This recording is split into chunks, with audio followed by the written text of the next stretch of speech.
আপনারা কখনো কি করেছেন ৩ দিন বা ৫ দিনের ফাস্টিং? একটু বলি আপনাদেরকে কিভাবে করবেন সেটা। ৫ দিন আপনারা ২ টা ওয়েতে করবেন। একটা হচ্ছে শুধু ডিটক্সিং মেডিসিন খেয়ে করবেন। সেটা কি? টারমেরিকের চা, নারিকেল তেল, পরে অ্যাপল সাইডার ভিনেগারের পানি, লেবুর পানি এবং ইসবগুলের বসি। এই ৫ টা খাবার খেয়ে আপনারা টানা ৩ দিন অথবা ৫ দিন থাকবেন। আর কিচ্ছু খাবেন না। কেন করবেন এটা? এটা হচ্ছে যে আপনার পুরো সিস্টেমটাকে সময় দিবেন to heal, to regrow, regenerate. এমন কোন খাবার দিবেন না যেখানে প্রোটিন আছে। কারণ প্রোটিন ডাইজেশনের জন্য পেটের ভালো অ্যাসিডিক এনভায়রনমেন্ট দরকার হয়। আপনারা শুধু নারকেল তেল খাবেন ফ্যাটের মধ্যে, আর বাদাম, ডিমের কুসুম এগুলো আবার খাবেন না। যদি মনে করেন যে না ডক্টর আমি পারবোই না, আমি একদম না খেয়ে থাকতে পারবো না, তখন কি করতে হবে? ৭ দিনের জুস ফাস্টিং।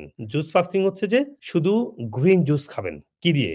স্পিনাচ, পালং শাক, ধনিয়া পাতা, খেল পাতা, যেটা খেল পাতা পাওয়া যায় বাংলাদেশে এখন, আর করলা, বেটারমেলনটা এখন সব জায়গায় পাওয়া যায়। বেটারমেলন, তাহলে ক্যারট, বিট, স্পিনাচ, খেল, সিলান্ট্রো, তারপর হচ্ছে যে বিটারমেলন, এই সবগুলোকে একসাথে করে জুস করবেন। জুস করে টানা ৭ দিন শুধু এই জুসটা খেয়ে থাকবেন। এই গুরুত্বপূর্ণ ভিডিওটি আপনারা শেয়ার করবেন যাতে করে আপনার আত্মীয় স্বজন এবং পরিচিতজন উপকৃত হতে পারে।